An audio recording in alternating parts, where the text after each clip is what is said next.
क्या कहा आपने? आप लोग बिगनर्स हैं और पार्लर्स के टॉप सीक्रेट जानना चाहते हैं, मेकअप को बहुत अच्छे तरीके से समझना चाहते हैं, dewy makeup, blended eye makeup करना चाहते हैं और आप लोगों को समझ नहीं आती कि आप लोग कैसे सीखें, तो ये क्लास बिल्कुल आप लोगों के लिए है, जिसमें आप लोगों को प्रोडक्ट डिटेल भी बताऊंगी, इनके लिंक्स भी मिलेंगे आपको, बेस मिक्सिंग कैसे करनी है, बेस को फिक्स कैसे करना है, बेस को ईजिली ब्लेंड कैसे करना है, प्रोडक्ट की चॉइस कैसे करनी है, और जनाब आई शेड्स को कैसे चूज करके आपने ब्लेंडेड सी सॉफ्ट सी लुक लेनी है। तो चलें जी, ये सब कुछ सीखेंगे। आप लोग वीडियो को लाइक करें और चैनल को सब्सक्राइब कर लें ताकि जी ये ज़बरदस्ती क्लास स्टार्ट की जाए। मॉडल की बिफोर लुक आप लोगों ने देख ली है। मॉडल के फेस को अच्छा सा मॉइस्चराइज करने के बाद जी हमने लगाया प्राइमर, और प्राइमर के बाद जी बेस का फर्स्ट स्टेप होता है कंसीलिंग। अब डार्क स्पॉट्स को, डार्क सर्कल्स को कवर करने के लिए आपने यूज़ करना होता है एक अच्छा कंसीलर, और मैं आप लोगों को बार बार बताती हूँ कि चाइनीज़ बेस से अच्छा कंसीलर कोई नहीं है जो कि आपके डार्क सर्कल्स को भी कवर करता है, डार्क स्पॉट्स को भी कवर करता है। और आप देखें कि मॉडल के फेस पे वो जो एक चिकन पॉक्स का निशान है उसको भी काफ़ी हद तक इसने हाइड कर दिया। चिकन पॉक्स के निशान जो है ना वो बहुत गहरे गहरे होते हैं, वो किसी हद तक ही हाइड होते हैं। अच्छा, कंसीलर लगा के आपने वेट स्पंज के साथ, ठीक है, यहाँ पे मेरे पास है ब्यूटी ब्लेंडर। ब्यूटी ब्लेंडर का भी लिंक आप लोगों को डिस्क्रिप्शन में मिल जाएगा। चाइनीज़ बेस क्रिस्टीन की यूज़ कर रही हूँ, इसका भी लिंक आप लोगों को डिस्क्रिप्शन में मिल जाएगा, वहाँ से आप ले सकते हैं। आप चाहें तो आप मार्केट से भी परचेज कर सकते हैं। और आपने सॉफ्ट सॉफ्ट सी ना ब्लेंडिंग कर लेनी है। जहाँ जहाँ पे आपको डार्क पैचेस नजर आ रहे हैं वहां से आपने बेस लगा के हल्का सा ब्लेंड कर देना है, और सिर्फ स्टार्ट में आपने ब्यूटी ब्लेंडर को वेट करना है, उसके बाद आपने बार बार वेट नहीं करना।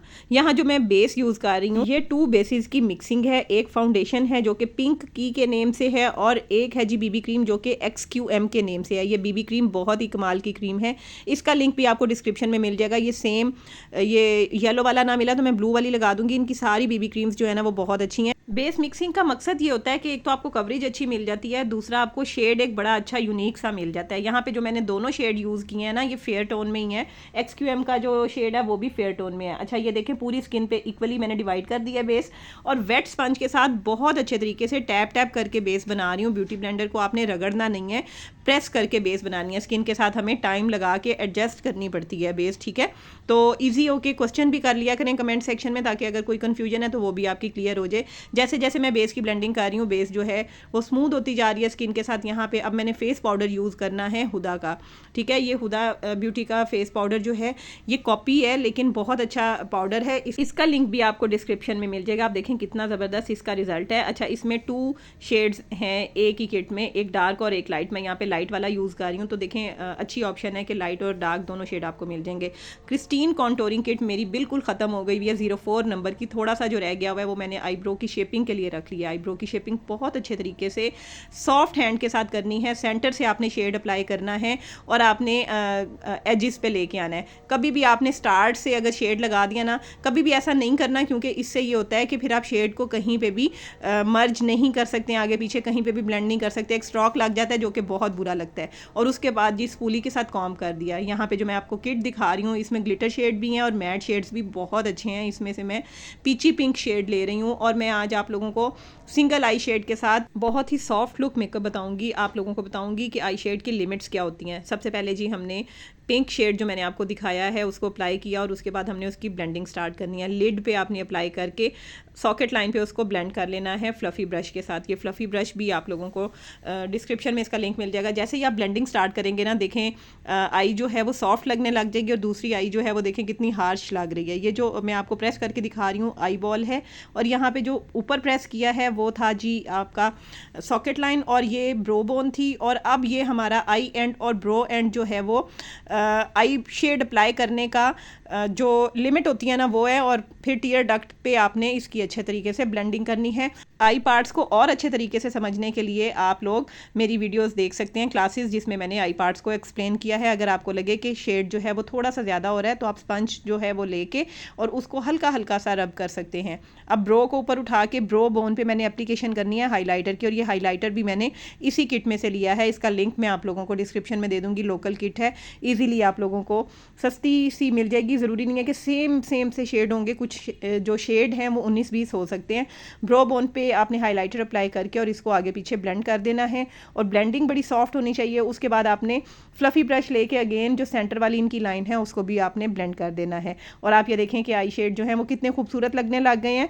और दूसरी आंख पे भी इसी तरह से आपने ऊपर उठा के ब्रो को और फिंगर के साथ अप्लाई कर देना है और अप्लाई करके आपने अच्छा सा ब्लेंड करना है आगे पीछे और उसके बाद ब्रश से आपने उसको नीट भी करना है। अब यहाँ पे जी मैं ब्राउन शेड ले रही हूँ जो कि मैंने क्रिस्टीन कॉन्टोरिंग किट में से लिया है, डार्क ब्राउन शेड, और थोड़ा सा डेप्थ देने के लिए कॉर्नर पे मैंने अप्लाई कर देना है ये ब्राउन शेड। दूसरी आंख पे करूँगी तो आपको अच्छे तरीके से पता चलेगा और बस सॉफ्ट सॉफ्ट सा आपने इसको ब्लेंड कर देना है, ठीक है ना। इससे ये है कि कॉर्नर पे थोड़ी सी डेप्थ आ जाएगी। ये कोई भी मुश्किल काम नहीं है, हर बिगनर जो है इसको आसानी से कर सकता है। बस आपने अपनी लिमिट्स जो है वो क्रॉस नहीं करनी है, यानी ब्रो एंड और आई एंड से आपने आगे नहीं जाना ब्लेंडिंग को लेके, ठीक है ना। और यहीं पे ब्लेंडिंग करके आपने मिक्स कर देना है ताकि एक सॉफ्ट सी लुक आ जाए आपके आई मेकअप की। और आई मेकअप देखें कितना एलिगेंट लग रहा है। इसके बाद बारी आती है जी लाइनर की। लाइनर भी एक खूबसूरत तरीके से लगा हुआ होना बहुत ज़रूरी है, अदरवाइज़ आपका आई मेकअप चाहे जितनी मर्जी मेहनत से हुआ हो वो ख़राब ही लगता है। और लाइनर मैं यहाँ यूज़ कर रही हूँ क्रिस्टीन का ब्लैक वाला केक लाइनर। ये बहुत अच्छा केक लाइनर है और इसको अगर मैं ये कहूँ कि क्रायलॉन की टक्कर का है तो ये कम नहीं है, ठीक है ना। ये वाकई में बहुत अच्छा लाइनर है, इसका लिंक भी आपको डिस्क्रिप्शन में मिल जाएगा। और आपने इसको वेट ब्रश के साथ अप्लाई करना है। वेट करके ब्रश को, पानी बहुत ज़्यादा नहीं लेना, जितना पानी ज़्यादा लेंगे उतनी प्रोडक्ट का कलर जो है ना वो लाइट हो जाएगा।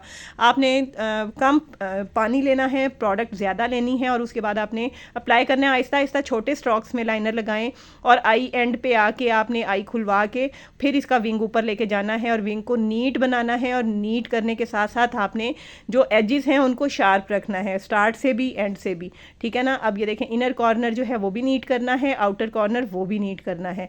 और आई एंड से जब आपने विंग ऊपर उठाना है इसकी शार्पनेस को आपने अगेन एंड अगेन नीट करना है ताकि जितनी अच्छी शार्पनेस होगी उतना ही अच्छा लाइनर लगेगा। और अब हमने इसको कर देना है जी ब्लेंड। जैसे ही आपने लाइनर लगाना है वैसे ही आपने सेकंड ब्रश पकड़ के और उसके साथ ब्लेंडिंग स्टार्ट कर देनी। आपने वेट नहीं करना ड्राई होने का। और अपर साइड पे हम ब्लेंडिंग करते हैं, पूरे लाइनर को हम ब्लेंड नहीं करते हैं। ऊपर वाली जो लाइन होती है ना लाइनर की, उसके ऊपर सॉफ्ट हैंड के साथ ऐसे जैसे हवा में ब्रश चला रहे हैं इस तरह से फील होना चाहिए। और आपने सॉफ्ट हैंड के साथ इसको ब्लेंड करते जाना है, करते जाना है। 30 सेकेंड लगेंगे तो आपका लाइनर खूबसूरत सा ब्लेंड हो जाएगा और बहुत खूबसूरत और एलिगेंट सी लुक आएगी आपके आई मेकअप की। और कोई ये कह नहीं सकता कि ये किसी बिगनर ने मेकअप किया है, ऐसे ही लगेगा कि जैसे बहुत ट्रिकी मेकअप हुआ है। अब ये देखें यहाँ पे भी लाइनर अप्लाई कर दिया है। तो बस आपने भी ऐसे ही कोशिश करनी है कि लाइनर के एजेस जो हैं वो बहुत नीट होने चाहिए, वो चाहे इनर कॉर्नर है चाहे आउटर विंग है, शार्प होना चाहिए। जितना शार्प लाइनर लगाएंगे उतनी ही आपकी लाइनर में खूबसूरती आएगी। इसको भी जी मैंने ब्लेंड कर लिया। अब यहाँ पे मैं वाइट काजल यूज़ कर रही हूँ आई के अंदर और ये है मेरे पास बॉब काजल, ठीक है। बॉब काजल का लिंक मिला तो मैं वो दे दूँगी, अदरवाइज़ आप लोगों को सेम रिजल्ट्स के साथ मिस रोज़ का वाइट काजल भी मिल जाएगा, ठीक है। और इतना ज़्यादा एक्सपेंसिव नहीं है। आई के नीचे भी थोड़ा सा मैंने ब्राउन शेड लिया है और वो मैं अप्लाई कर रही हूँ ताकि थोड़ी एक नेचुरल सी लुक आने लग जाए। जब आई के अंदर हम वाइट लगाते हैं ना पेंसिल या काजल तो आईज़ जो हैं वो नीट नहीं रहती हैं, तो उनको नीट करने के लिए हमें एक शेड अप्लाई करना पड़ता है लैश लाइन के साथ साथ, ठीक है। तो उसके बाद मस्कारा अप्लाई करेंगे। मस्कारा भी आपने बड़े अच्छे तरीके से नीट तरीके से लगाना है। मिस रोज़ का ये जो मोटे ब्रश वाला मस्कारा है ना बहुत अच्छे तरीके से आपकी लैशेज़ को लंबा कर देता है, ठीक है। तो मैंने यहाँ पे मस्कारा लगा लिया है और उसके बाद मैं यहाँ पे लैशेज़ अप्लाई कर रही हूँ। ये लैशेज़ भी मैंने दराज से ही ऑर्डर की थी, 3D लैशेज़ हैं और बहुत अफोर्डेबल प्राइस में आप लोगों को मिल जाएंगी। तो देख लीजिएगा, अगर आपने लेनी हुई तो ये भी आप लोग यहीं से ऑर्डर कर सकते हैं। दराज ने हमारे लिए बहुत आसानी कर दी है। अब आप ये देखें कि मॉडल की लुक जो है वो कितनी चेंज हो गई है। आई मेकअप बहुत ईजीली मैंने करके आपको और बहुत क्लोज दिखाया है। बेस बिल्कुल फ्लॉलेस लग रही है, आई मेकअप बहुत एलिगेंट लग रहा है। अब आ गए कॉन्टोरिंग पे। कॉन्टोर हमने बहुत ज़्यादा डीप नहीं करना क्योंकि मॉडल का फेस इतना ज़्यादा चबी नहीं है और कट्स को थोड़ा सा प्रोमिनेंट करने के लिए हमने ना कंटोरिंग करनी है। हमेशा हर फेस पे बहुत हैवी कंटोर नहीं होता है, ठीक है ना। बेस मैंने सिर्फ फेस पाउडर और 2 बेसिस की मिक्सिंग के साथ बनाई है। ज़रूरी नहीं है कि आप पैनकेक लगाएंगे तो ही बेस हैवी बनेगी। अच्छा जी, नोज़ पे आपने कॉन्टोर कर लिया डार्क शेड के साथ। इसके अलावा आपने चीक बोन को प्रोमिनेंट कर लिया। कॉन्टोरिंग शेड मैंने वही यूज़ किया है, 01 किट यूज़ की है। और यहाँ पे जो ब्लश ऑन यूज़ कर रही हूँ ये टेराकोटा रिवाज का ब्लश ऑन है जो कि बहुत अच्छा लगता है, शिमरी सा इसका इफेक्ट आता है। इसके अलावा अगर आप इसको थोड़ा सा ज़्यादा लगाएं तो ये थोड़ा और अच्छा ग्लो करने लग जाता है, लेकिन क्योंकि मुझे सॉफ्ट लुक मेकअप करना है तो मैंने बहुत ज़्यादा इसको अप्लाई नहीं करना है, ठीक है। उसके बाद जी कॉन्टोरिंग को एक दफ़ा फिर मैं नीट कर लूँगी। और आप ये देखें कि ये जो हमारी कान की हड्डी है उससे ऊपर ऊपर हमने कॉन्टोर की एप्लीकेशन करनी है। मेकअप करना इतना कोई मुश्किल काम नहीं होता, हमें बस ये है कि मेकअप को थोड़ा सा समझ के करना है, ठीक है। बेस की मिक्सिंग करना भी कोई मुश्किल काम नहीं है। और यहाँ पे जो मैं हाइलाइटर यूज़ कर रही हूँ ना, ये हाइलाइटर एक लोकल हाइलाइटर है, इसका लिंक आपको मिल जाएगा, देख लीजिएगा। और ये जस्ट 150 रुपीज़ में मेरे ख्याल से आप लोगों को मिल जाएगा। नोज़ पे भी हल्का सा हाइलाइटर दे देना है, चीक्स पे दे देना है। डे टाइम में हम बहुत ज़्यादा हाइलाइटर अप्लाई नहीं करते हैं। और जी अगर आप बिगनर हैं तो ये क्लास आप लोगों के लिए बहुत ही इन्फॉर्मेटिव रही होगी। अब लिप्स की शेप पे आ जाते हैं। तो लिप्स की शेप आप पहले स्पॉन्जी ब्रश के साथ लिपस्टिक की एप्लीकेशन करके फिर दूसरे ब्रश के साथ इसकी शेप नीट कर सकते हैं, या फिर पहले आउटलाइन करके और फिर आप इसके साथ अप्लाई कर सकते हैं। यहाँ पे जो मैं लिपस्टिक अप्लाई कर रही हूँ, ये क्रिस्टीन का शेड था जी पिंक कलर में, और आउटलाइन जो है वो मैंने बाद में इसकी नीट कर लिया लिपस्टिक की। अब आउटलुक देखें जी मेकअप की, कि मेकअप कितनी सॉफ्ट लुक दे रहा है। आई मेकअप बहुत खूबसूरत लग रहा है, कहीं पे भी कोई शिमर्स और ग्लिटर्स ऐड नहीं किए हैं।